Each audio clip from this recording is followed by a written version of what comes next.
আসসালামু আলাইকুম ওয়া রাহমাতুল্লাহি ওয়া বারাকাতু।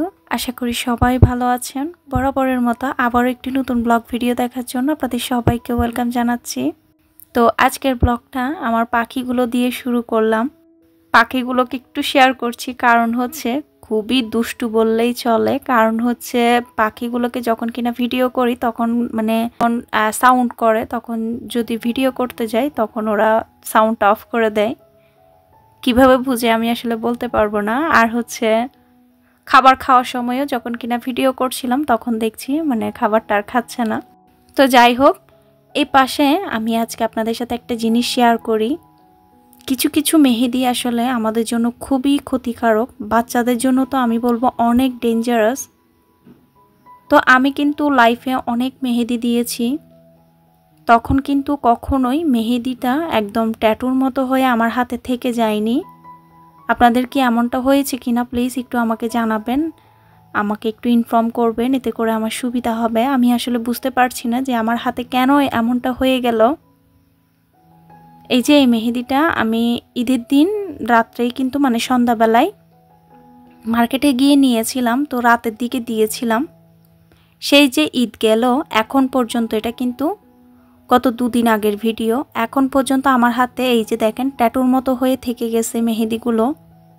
আমি আসলে বুঝতে পারছি না কেন এমনটা হলো আমার সাথে। আপনাদের সাথে কারোর সাথে এমন হয়েছে কিনা প্লিজ আমাকে একটু জানাবেন।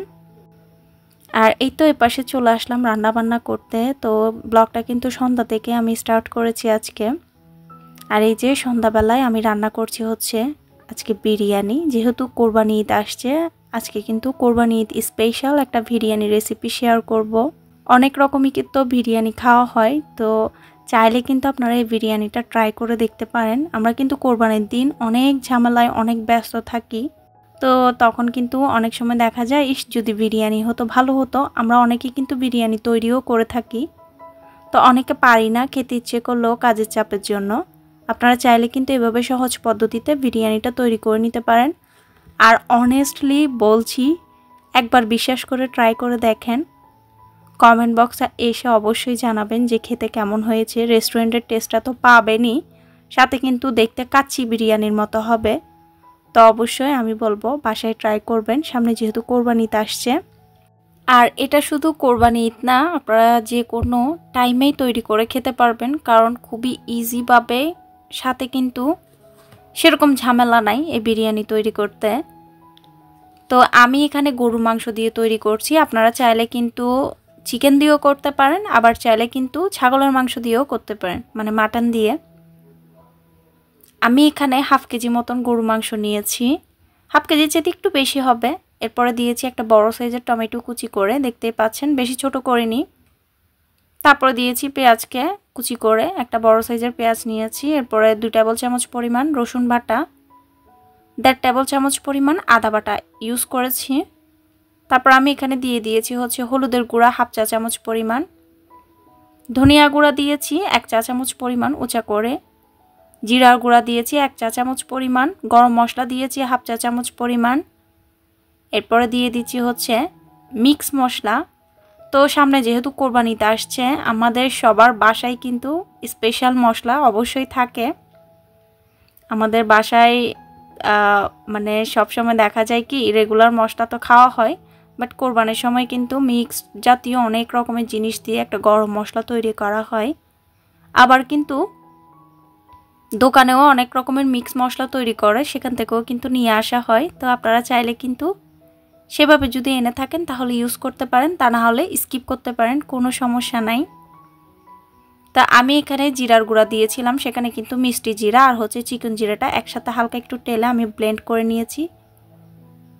আর সব কিছু তো দিয়ে দিলাম গুঁড়া মশলা, সাথে দিয়েছিলাম হচ্ছে লাল মরিচের গুঁড়া। আমি এখানে কাশ্মীরি রেড চিলি পাউডারটা ইউজ করেছি, আপনারা নর্মাল রেগুলার যে চিলিটা খান সেটা দিতে পারেন। এরপরে আমি এখানে কিছুটা গোটা গরম মশলা ইউজ করছি, দারুচিনি, গোলমরিচ, এলাচ, লবঙ্গ, চিকন জিরা আর তেজপাতা দিয়েছিলাম। তো এগুলো তো দিয়ে দিচ্ছি, তার সাথে দিয়ে দিব হচ্ছে আমি এখানে এটাকে কি বলা হয় জায়ফল। জায়ফল আমি আসলে পাউডার করতে ভুলে গেছি, তো সমস্যা নাই, আমি এখানে গ্রেটারে গ্রেট করে দিয়ে দিচ্ছি। আপনারা চাইলে কিন্তু পাউডার করে তারপরে ইউজ করতে পারেন। তো শুধু জায়ফল না, জয়িত্রী থাকলে জয়িত্রীটাও দিবেন। আমার আসলে হাতের কাছে জয়িত্রীটা নাই, সেজন্য আমি আর দিলাম না। তো এই তো সব কিছু দিয়ে আমি এখন এখানে অ্যাড করে দিব হচ্ছে বেরেস্তার অয়েল। তো আমি পেঁয়াজ বেরেস্তা করে নিয়েছিলাম, দেখতেই পেয়েছেন। আমি এখন সে অয়েল থেকে 4 টেবিল থেকে 5 টেবিল চামচ পরিমাণ অয়েল আমি এখানে ইউজ করছি। তো এখানে আমি কিন্তু কোনো প্রকার ঘি দিব না, ঘি ছাড়াই তৈরি করছি, কারণ সবার বাসায় কিন্তু ঘিটা অ্যাভেলেবল থাকে না। তো আপনারা চাইলে এভাবে পেঁয়াজকে বেরেস্তা করে বেরেস্তার তেল দিয়ে কিন্তু বিরিয়ানি তৈরি করতে পারেন। এতে করে কিন্তু খেতে অসম্ভব টেস্ট হয়, ঘিয়ের প্রয়োজনও হবে না। তো আমি সব উপকরণ এখন যেটা করব, একসাথে ভালো করে হাত দিয়ে চটকিয়ে বা ভালো করে একটু চেপে চেপে মিক্স করে নিব, যাতে করে পেঁয়াজ টমেটো এগুলো একটু নরম হয়ে যায় আর মাংসের সাথেও ভালো করে যাতে মশলাটা লেগে থাকে বা অ্যাবজর্ব করে নেয়, যেটাই বলা হয় আর কি। তা আমার কথায় যদি কোনো ভুল ত্রুটি হয় তাহলে প্লিজ ক্ষমা সুন্দর দৃষ্টিতে দেখবেন। আর এখন আমি যেটা করছি সেটা হচ্ছে আমি প্রেসার কুকারে দিয়ে দিচ্ছি। সত্যি বলছি, আমাদের গৃহিণীদের কাজের জন্য প্রেসার কুকারটা আসলে কতটা যে জরুরি সেটা আমি ইউজ না করলে প্রেসার কুকার বুঝতে পারতাম না। আমি আসলে গরুর মাংস যখনই রান্না করি প্রায় সময় কিন্তু প্রেসার কুকারে রান্না করি, এতে করে রান্নাটা খুব সুন্দরভাবেও হয়, পুড়েও না, আর হচ্ছে ঝামেলাও লাগে না। কারণ হাঁড়িতে করে রান্না করতে গেলে কিন্তু প্রচুর সময় লাগে গরুর মাংস। তো কোরবানি ঈদে কিন্তু মাংস রান্না করতে আবার বেশিক্ষণ সময় লাগে না, কারণ ফ্রেশ মাংস যেহেতু থাকে তাড়াতাড়ি রান্না হয়েও যায়। তো আপনারা চাইলে কোরবানি ঈদে ফ্রেশ মাংস দিয়ে বা বাসায় যদি তৈরি করেন, তাড়াহুড়া করে খেতে চাইলে ফ্রেশ মাংস দিয়ে তৈরি করবেন, এতে করে তাড়াতাড়ি হয়ে যাবে।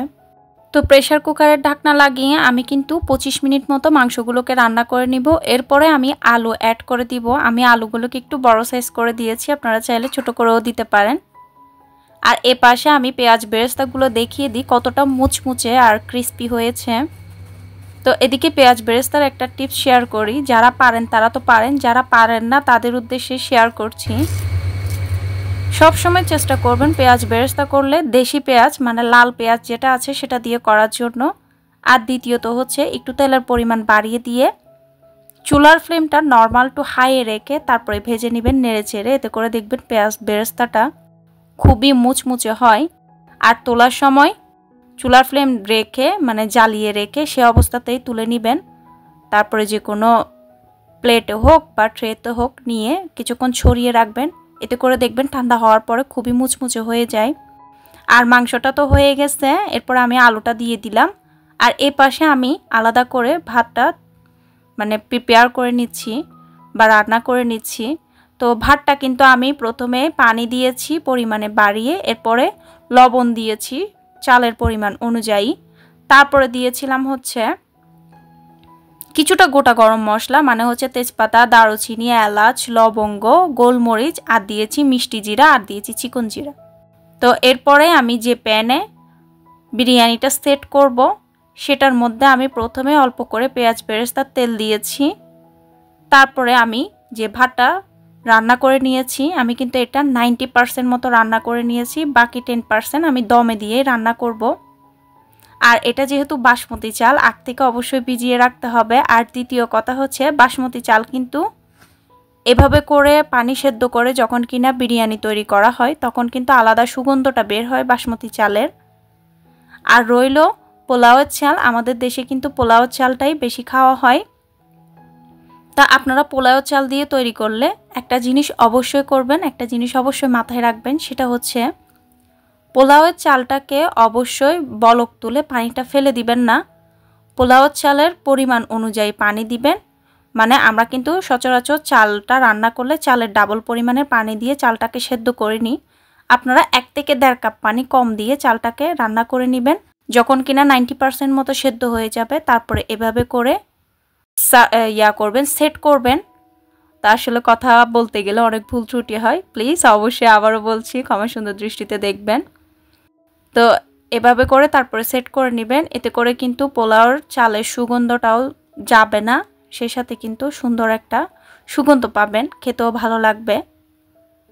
তো এই তো আমি চালটা দিয়ে রান্না করা মাংসটা অ্যাড করে দিয়েছি। এরপর এখানে আমি বিরিয়ানি মশলা দিয়েছি উপরে ছিটিয়ে। তারপরে পেঁয়াজ বেরেস্তা কাঁচামরিচকে একটু ভেঙে দিচ্ছি, সাথে দিচ্ছি পুদিনা পাতা আর দিয়ে দিব লেবু। আমার হাতের কাছে কিন্তু ধনিয়া পাতা ছিল না, সেজন্য আমি পুদিনা পাতাটাই দিয়েছি। যদি ধনিয়া পাতা থাকতো তাহলে কিন্তু আমি ধনিয়া আর পুদিনা পাতা দুটোই দিতাম। এর পাশে আরেকটা কথা বলে দিই, সেটা হচ্ছে আমি যখন মাংসটা রান্না করে নিয়েছি সবার শেষের দিকে আমি এখানে 2 টেবিল চামচ পরিমাণ বিরিয়ানি মশলা অ্যাড করেছি। আর এখন উপরের দিকে হালকা করে করে কিন্তু বিরিয়ানি মশলা দিয়েছি, বেশি দিইনি। এই তো এরপরে এক লেয়ার দিয়ে তারপরে কিন্তু আমি মাংসের উপরে আবারও বাকি চালটা দিয়ে দিচ্ছি। তো চালটাকে আমি যখন কিনা সেদ্ধ করেছি তখন কিন্তু আমি বেশি সেদ্ধ করিনি, জাস্ট 90% মতো সেদ্ধ করেছি।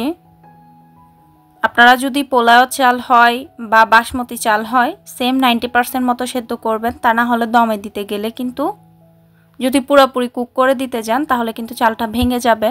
তো সে কারণে বলে দিচ্ছি। আর এই পাশে সেম ভাবে আমি উপরের লেয়ারটাও দিয়ে দিচ্ছি, জাস্ট আরও 2টো জিনিস অ্যাড করব এখানে, তো দেখতেই পাবেন, বলে দিব। তো এগুলো করতে করতে সবাইকে অনুরোধ করব যারা যারা আজকে আমার চ্যানেলটা ভিজিট করছেন প্লিজ আমার এই চ্যানেলটা সাবস্ক্রাইব করে আমার এই ছোট্ট পরিবারের সদস্য হবেন। আর যারা যারা এতক্ষণ পর্যন্ত ধৈর্য সহকারে ভিডিওটা দেখছেন বাট একটি লাইক করতে ভুলে গিয়েছেন, প্লিজ একটি লাইক করে দিবেন।